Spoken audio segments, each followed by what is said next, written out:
2026 ସବୁଠାରୁ ଧନୀ ଏବଂ ଶକ୍ତିଶାଳୀ ଏହି 5 ଗୋଟି ରାଶି। ଏହି 5 ଗୋଟି ରାଶି ପାଇଁ ବର୍ଷ 2026 ଅତ୍ୟନ୍ତ ଶୁଭ। ଦୀର୍ଘ 30 ବର୍ଷ ପରେ ଶନି ବନେଇବେ ଚାକିରି ଯୋଗ, କର୍ମ ଯୋଗ ଏବଂ ପୁରା 12 ବର୍ଷ ପରେ ବୃହସ୍ପତି ବନେଇବେ ସନ୍ତାନ ଯୋଗ। ମିଳିବ ବୃହସ୍ପତି ଏବଂ ଶନିଙ୍କର କୃପା। ମିଳିବ ବଡ଼ ବଡ଼ ଚାକିରି ଏବଂ କିଣିବେ ଘର ଓ ଜମିବାଡ଼ି। ଏହା ସହିତ ନୂତନ ଯାନବାହନ କିଣିବାର ମଧ୍ୟ ଯୋଗ ବନିବ। ଏହି ବର୍ଷ 2026ରେ ଶନି ଏବଂ ବୃହସ୍ପତିଙ୍କର ଶୁଭ ଗୋଚର ଏହି 5 ଗୋଟି ରାଶିଙ୍କୁ ବଡ଼ ଆର୍ଥିକ ଲାଭ ଦେବା ପାଇଁ ଯାଉଅଛି। ମିଳିବ ବଡ଼ ବଡ଼ ଖୁସିର ଖବର ଏବଂ ପୂରଣ ହେବ ସମସ୍ତ ମନସ୍କାମନା। ଜାଣନ୍ତୁ କିଏ ସେହି 5 ଗୋଟି ରାଶି ଯେଉଁମାନଙ୍କର ଉପରେ ଶନିଦେବ ଏବଂ ବୃହସ୍ପତିଙ୍କର କୃପାର ବର୍ଷା ହେବ, ଯେଉଁମାନଙ୍କ ଉପରେ ହାତୀ ଢାଳିବ ସୁନାର କଳସ। ଆଜ୍ଞା ହଁ ବନ୍ଧୁଗଣ, ଏହି ବର୍ଷ 2026ରେ ବଦଳିଯିବ ଏହି 5 ଗୋଟି ରାଶିର ଭାଗ୍ୟ। ଏମାନେ ଯାହା ଇଚ୍ଛା କରିବେ ଏମାନଙ୍କୁ ତାହା ପ୍ରାପ୍ତି ହେବ। ଏହି 2026 ମସିହାରେ ଏମାନଙ୍କୁ ଏମିତି କିଛି ଶୁଭ ଖବର ପ୍ରାପ୍ତି ହେବ ଯାହା ଏମାନେ ସ୍ୱପ୍ନରେ ସୁଦ୍ଧା କଳ୍ପନା କରିନଥିବେ। ଏହି 2026 ମସିହାରେ ଏହି 5 ଗୋଟି ରାଶିର ବ୍ୟକ୍ତିବିଶେଷମାନେ ସଫଳତାର ଶୀର୍ଷ ବିନ୍ଦୁରେ ପହଞ୍ଚିବେ। ବିଭିନ୍ନ ଦିଗରୁ ଅର୍ଥର ଆଗମନ ହେବ। ପୁରୁଣା ନିବେଶରୁ ଲାଭବାନ ହେବେ। ଏହି 5 ଗୋଟି ରାଶିର ବ୍ୟକ୍ତିବିଶେଷମାନଙ୍କ ପାଇଁ ଏହି ବର୍ଷ 2025 ସୁବର୍ଣ୍ଣ ସୁଯୋଗ ନେଇକରି ଆସୁଅଛି। ଶନି ଏବଂ ବୃହସ୍ପତିଙ୍କର ମହାପରିବର୍ତ୍ତନ ବର୍ତ୍ତମାନ ଏହି ରାଶିଗୁଡ଼ିକ ପାଇଁ ରାଜଜୋଟକ ସୃଷ୍ଟି କରିବାକୁ ଯାଉଛି। ପୁରା ବର୍ଷ ସାରା ଶନିଦେବ ମୀନ ରାଶିରେ ଚଳନ କରିବେ ଏବଂ ପୁରା ବର୍ଷ ସାରା ବୃହସ୍ପତି ମିଥୁନ ରାଶିରେ ଚଳନ କରିବେ ଏବଂ ଜୁନ୍ ମାସଠାରୁ କର୍କଟ ରାଶିକୁ ଚଳନ କରିବେ। ତେବେ ଏହି 2026 ମସିହାରେ ଗ୍ରହମାନଙ୍କର ଗୋଚର ସ୍ଥିତିରେ ଏମିତି କିଛି ପରିବର୍ତ୍ତନ ହେବାକୁ ଯାଉଅଛି କି ରାଶିଚକ୍ରରେ ଥିବା 12 ଗୋଟି ରାଶି ମଧ୍ୟରୁ ଏଭଳି 5 ଗୋଟି ରାଶି ଅଛନ୍ତି ଯେଉଁମାନଙ୍କ ପାଇଁ ଏହି ବର୍ଷ 2026 ଅତ୍ୟନ୍ତ ଶୁଭ ରହିବାକୁ ଯାଉଅଛି। ଏମାନଙ୍କର ଘର ଉପରେ ହେବ ଟଙ୍କାର ବର୍ଷା। ଏମାନଙ୍କର ଭାଗ୍ୟ ଏହି 2026 ମସିହାରେ ରାତାରାତି ବଦଳିବା ପାଇଁ ଯାଉଅଛି। ତେବେ ଡେରି ନ କରି ଆସନ୍ତୁ ଜାଣିନେବା କିଏ ସେହି 5 ଗୋଟି ରାଶି ଯେଉଁମାନଙ୍କ ପାଇଁ ଏହି 2026 ମସିହା ଅତ୍ୟନ୍ତ ଶୁଭ ରହିବ। ଏହା ପୂର୍ବରୁ ଭିଡ଼ିଓଟିକୁ ଲାଇକ୍ କରି କମେଣ୍ଟ ବକ୍ସରେ ଜୟ ଶନିଦେବ ଅବଶ୍ୟ ଲେଖିଦିଅନ୍ତୁ। ତେବେ 5 ଗୋଟି ଭାଗ୍ୟଶାଳୀ ରାଶି ମଧ୍ୟରୁ ପ୍ରଥମ ଭାଗ୍ୟଶାଳୀ ରାଶିଟି ହେଉଛି ତୁଳା ରାଶି। ତୁଳା ରାଶିର ବ୍ୟକ୍ତିବିଶେଷମାନଙ୍କର ଜୀବନ ଏହି 2026 ମସିହାରେ ପୁରାପୁରି ବଦଳିଯିବ। ଏମାନଙ୍କର ଉପରେ ବୃହସ୍ପତି ଏବଂ ଶନିଦେବଙ୍କର କୃପା ବର୍ଷିବ। ବର୍ଷ ଆରମ୍ଭରୁ ବୃହସ୍ପତି ଏମାନଙ୍କର ଭାଗ୍ୟ ଭାବରେ ରହି ଏମାନଙ୍କର ଭାଗ୍ୟରେ ବୃଦ୍ଧି ଆଣିବେ। ଏମାନେ ଯେଉଁ ବି କାମରେ ହାତ ଦେବେ ସେଥିରେ ସଫଳତା ପ୍ରାପ୍ତି ହେବ। ଏମାନଙ୍କର ଯାହା ବି କିଛି ଅଟକି ରହିଯାଇଥିବା ସମସ୍ତ କାର୍ଯ୍ୟ ପୁଣି ଥରେ ଚାଲୁ ହେବ। ଧାର୍ମିକ ସ୍ଥାନକୁ ଯାତ୍ରା କରିବେ, ବିଦେଶ ଯାତ୍ରା କରିବେ। ଜୁନ୍ ମାସ ପରେ କର୍ମକ୍ଷେତ୍ରରେ ଉନ୍ନତି ଆସିବ, ପ୍ରମୋସନର ଯୋଗ ବନିବ। ବେରୋଜଗାର ଯୁବକ ଯୁବତୀମାନଙ୍କୁ ନୂତନ ଚାକିରି, ମନପସନ୍ଦର ଚାକିରି ମଧ୍ୟ ପ୍ରାପ୍ତି ହେବ। ଆକସ୍ମିକ ଧନଲାଭ ହେବାର ସମ୍ଭାବନା ବନିବ। ଏହି ବର୍ଷ ଆପଣଙ୍କର ଫାଇନାନ୍ସିଆଲ ଗ୍ରୋଥ ହେବ। ଧନ କମାଇବା ପାଇଁ ନୂଆ ନୂଆ ବାଟ ଆପଣଙ୍କୁ ମିଳିଯିବ। ଆପଣ କିଛି ଏକ୍ସଟ୍ରା ଇନକମ୍ କରିବାକୁ ଭାବିପାରନ୍ତି। ଯେଉଁମାନେ ବେପାର ବାଣିଜ୍ୟ କରୁଛନ୍ତି ବହୁତ ଅଧିକ ଉନ୍ନତି ପ୍ରଗତି କରିବେ। ନୂତନ ବ୍ୟାପାର ମଧ୍ୟ ଆରମ୍ଭ କରିବେ। ପ୍ରେମ ଜୀବନରେ ସଫଳତା ପ୍ରାପ୍ତି ହେବ। ଆପଣଙ୍କର ପ୍ରେମ, ଆପଣଙ୍କର ଭଲ ପାଇବା ବିବାହର ରୂପ ନେଇପାରେ। ଏହି ବର୍ଷ ଆପଣଙ୍କର ବିବାହର ଯୋଗ ମଧ୍ୟ ବନୁଅଛି। ଆପଣଙ୍କର ଘରକୁ ବିବାହ ପ୍ରସ୍ତାବମାନ ଆସିପାରେ। ଶିକ୍ଷା କ୍ଷେତ୍ରରେ ବହୁତ ଅଧିକ ଉନ୍ନତି ପ୍ରଗତି ହେବ। ମନପସନ୍ଦର କଲେଜରେ ଆଡମିସନ୍ ହେବ। ଉଚ୍ଚଶିକ୍ଷା କରିବା ପାଇଁ ବାହାରକୁ ଯାଇପାରନ୍ତି ଏବଂ ସ୍ୱାସ୍ଥ୍ୟରେ ଉନ୍ନତି ଦେଖାଯିବାକୁ ମିଳିବ ଏବଂ ସମସ୍ତ ଋଣ କରଜରୁ ଏହି ବର୍ଷ ଆପଣଙ୍କୁ ମୁକ୍ତି ମିଳିବ। ଆପଣଙ୍କର ତୁଳା ରାଶି ହୋଇଥିଲେ ତଳେ ଥିବା କମେଣ୍ଟ ବକ୍ସରେ ଜୟ ଶନିଦେବ ଅବଶ୍ୟ ଲେଖିଦିଅନ୍ତୁ। ଦ୍ୱିତୀୟ ଭାଗ୍ୟଶାଳୀ ରାଶିଟି ହେଉଛି କୁମ୍ଭ ରାଶି। କୁମ୍ଭ ରାଶିର ବ୍ୟକ୍ତିବିଶେଷମାନଙ୍କର ଏହି 2026 ମସିହାରେ ପୁରାପୁରି ଭାଗ୍ୟ ବଦଳିଯିବ। ଶନିଙ୍କର ସାଢ଼େ ସାଥିର ଅନ୍ତିମ ଚରଣ ଚାଲୁଅଛି। ଆପଣଙ୍କୁ ଏହି ବର୍ଷ କିଛି ନା କିଛି ଖୁସି ଖବର अवश्य प्राप्ति हेब। सबुठारु बड़ कथा एहा अटे कि वर्ष आरंभर बृहस्पति आपणकर पंचम भाव गोचर करिवे। शास्त्र अनुसार बृहस्पति पंचमरे रहिले माटी को धरिले भी सुना पलटि जाइथाए। सबुठु प्रथमे आपणको आपणकर प्रेम जीवन में जहाँ भी किछि पूर्वर मनमनांतर जो मानकर कथबार्ता बंद हो जाइथिला, ब्रेकअप हो जाइथिला, सेमानकर पुणी थरे कथबार्ता हेब। आपणकर नुआ पार्टनर आपणको मिली पारंती। एही वर्ष आपणकर भल पाइबा विवाहर रूप नहीं पारे। एही वर्ष आपणकर गृह को विवाह प्रस्ताव मान आसीपारे। जो दंपति माने दीर्घ दिन धरी संतानर आशा रखिथिले सेमानको एही वर्ष संतान सुख प्राप्ति हेब। शिक्षा क्षेत्र में बहुत अधिक उन्नति प्रगति मिलिब। मनपसंदर कॉलेज रे आपणकर एडमिशन होई पारे। उच्च शिक्षा करिबा पाई बाहर को जाई पारंती। आकस्मिक धनलाभर जोग बनुअछि। शनि द्वितीय चलन करुथिबारु वर्ष सारा आपणकर जहाँ भी किछि आर्थिक समस्या रहिथिला ताहा सब दूर हेब। फाइनेंशियल ग्रोथ हेब। आपणकर इनकम बढ़िब। आपण किछि एक्स्ट्रा इनकम करने को भावी पारंती। पारिवारिक सुख आपण को प्राप्ति हेब। एही वर्ष आपण किछि प्रॉपर्टी, भूमि, जमी किंवा नूतन गृह इत्यादि क्रय करि पारंती। एही वर्ष आपण को समस्त ऋण कर्जरू मुक्ति मिलिब। शत्रु मानक ठारू मुक्ति मिलिब। जून मास परे जो माने व्यापार वाणिज्य करुछंती बहुत अधिक उन्नति प्रगति करिवे। स्वास्थ्य रे उन्नति आसीबा सहित पौत्रिक संपत्तिर आपण को लाभ मध्य प्राप्ति हेब। वर्ष आरंभर आपण कोनसे धार्मिक स्थान को यात्रा करिवे।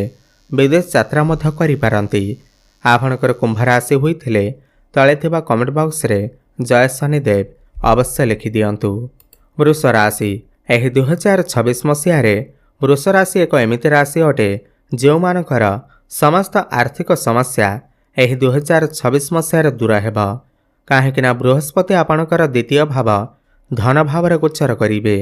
आर्थिक समस्या तो दूर हेब। आपणकर फाइनेंशियल ग्रोथ हेब। बैंक बैलेंस आपणकर बढ़िब। रोजगार करिवार नूतन पंथा आपण को प्राप्ति हेब। घर परिवार रे हसखुशीर लहरी लगी रहिब। जून मास परे आपणकर कर्म क्षेत्र में उन्नति देखा को मिलिब। प्रमोशन जोग बनिब।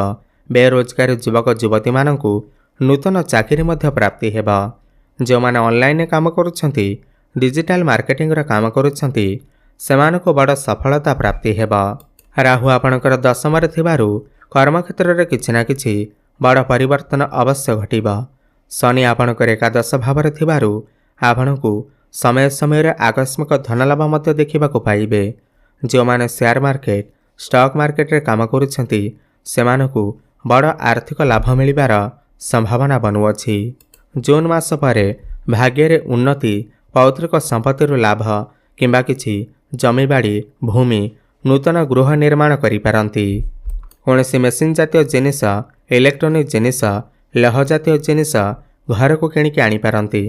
प्रेम जीवन में सफलता मिलिबा सहित शिक्षा क्षेत्र में उन्नति प्रगति करिवे।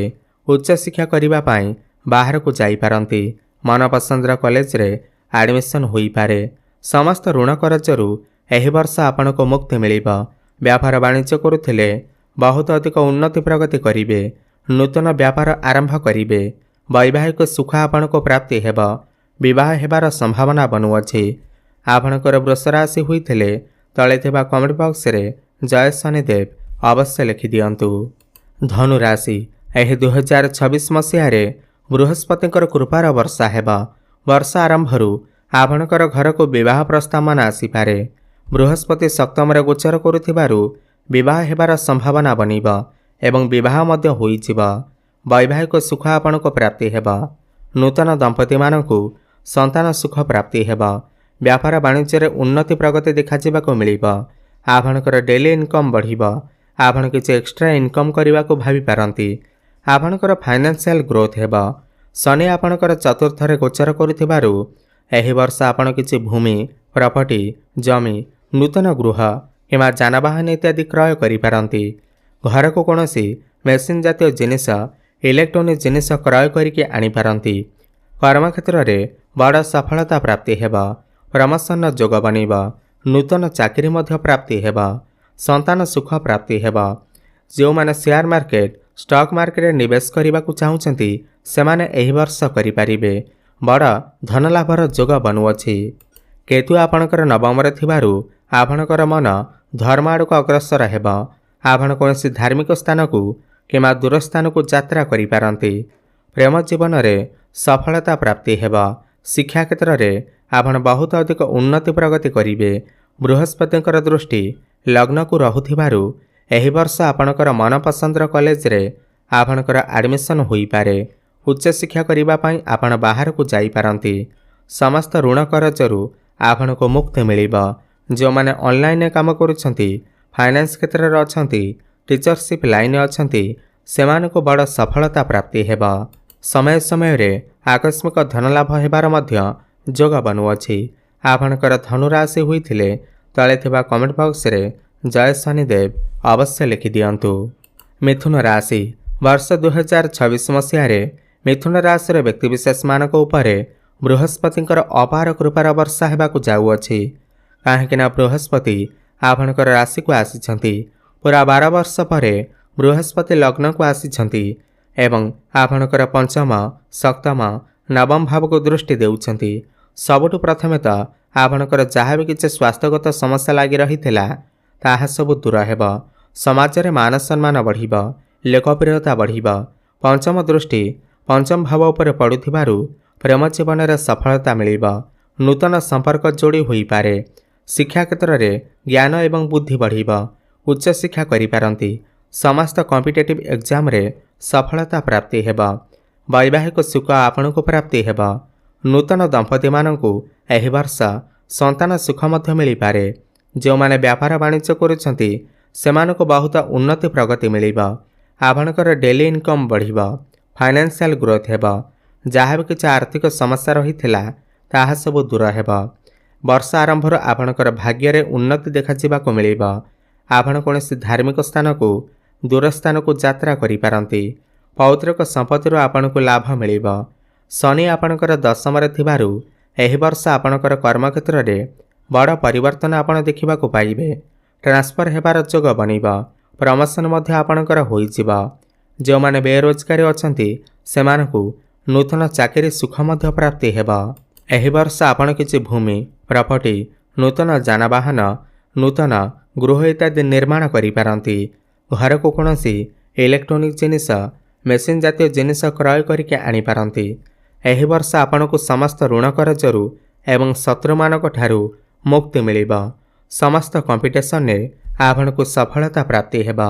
ଆପଣଙ୍କର ମିଥୁନ ରାଶି ହୋଇଥିଲେ ତଳେ ଥିବା କମେଣ୍ଟ ବକ୍ସରେ ଜୟ ଶନିଦେବ ଅବଶ୍ୟ ଲେଖିଦିଅନ୍ତୁ। କନ୍ୟା ରାଶି। ବର୍ଷ 2026ରେ କନ୍ୟା ରାଶିର ବ୍ୟକ୍ତିବିଶେଷମାନଙ୍କର ଜୀବନରେ ଏକ ବଡ଼ ପରିବର୍ତ୍ତନ ହେବା ପାଇଁ ଯାଉଅଛି। ବର୍ଷ ଆରମ୍ଭରୁ ଗୁରୁ ଆପଣଙ୍କର ଦଶମ ଭାବରେ ଗୋଚର କରିବେ, ଯାହାଫଳରେ ଆପଣଙ୍କର କର୍ମକ୍ଷେତ୍ରରେ ବଡ଼ ପରିବର୍ତ୍ତନ ଆସିବ। ହୁଏତ ଆପଣଙ୍କର ଟ୍ରାନ୍ସଫର ହୋଇପାରେ, ହୁଏତ ଆପଣଙ୍କର ପ୍ରମୋସନ୍ ହୋଇପାରେ। କୌଣସି MNC କମ୍ପାନୀରୁ ଜବ୍ ଅଫର୍ ମଧ୍ୟ ଆସିପାରେ। ସବୁଠାରୁ ବଡ଼ କଥା ଏହା ଅଟେ କି ଯେଉଁମାନେ ବେରୋଜଗାରୀ ଅଛନ୍ତି ସେମାନଙ୍କୁ ଏହି ବର୍ଷ ମନପସନ୍ଦର ଚାକିରି ମଧ୍ୟ ମିଳିପାରେ। ବର୍ଷ ଆରମ୍ଭରୁ ଜୁନ୍ ମାସ ଭିତରେ କର୍ମକ୍ଷେତ୍ରରେ ବଡ଼ ସଫଳତା ପ୍ରାପ୍ତି ହେବ। ଜୁନ୍ ମାସ ପରେ ଆର୍ଥିକ ଲାଭ ମିଳିବାର ସମ୍ଭାବନା ବନିବ। ସନ୍ତାନ ସୁଖ ଆପଣଙ୍କୁ ପ୍ରାପ୍ତି ହେବ। ପ୍ରେମ ଜୀବନରେ ସଫଳତା ମିଳିବ। ଶିକ୍ଷା କ୍ଷେତ୍ରରେ ଉନ୍ନତି ମିଳିବ। ଉଚ୍ଚଶିକ୍ଷା କରିବା ପାଇଁ ବାହାରକୁ ଯାଇପାରନ୍ତି। କୌଣସି ନୂତନ ସ୍ଥାନରେ ଆଡ଼ମିସନ୍ ହୋଇପାରେ। ସମସ୍ତ କମ୍ପିଟେଟିଭ୍ ଏକ୍ଜାମରେ ଆପଣଙ୍କୁ ସଫଳତା ପ୍ରାପ୍ତି ହେବ। ଆୟରେ ବୃଦ୍ଧି ଦେଖାଯିବାକୁ ମିଳିବ। ସେୟାର ମାର୍କେଟ, ଷ୍ଟକ୍ ମାର୍କେଟରେ ବଡ଼ ଧନଲାଭ ହେବାର ଯୋଗ ବନିବ। ଏହି ବର୍ଷ ଆପଣଙ୍କର ଫାଇନାନ୍ସିଆଲ ଗ୍ରୋଥ ହେବ। ସମସ୍ତ କ୍ଷେତ୍ରରୁ ଆପଣଙ୍କୁ ଲାଭ ହିଁ ଲାଭ ପ୍ରାପ୍ତି ହେବ। ଏହି ବର୍ଷ ବିବାହ ହେବାର ଯୋଗ ବନୁଅଛି। ଆପଣଙ୍କର ଘରକୁ ବିବାହ ପ୍ରସ୍ତାବମାନ ଆସିପାରେ ଏବଂ ବିବାହ ମଧ୍ୟ ହୋଇପାରେ।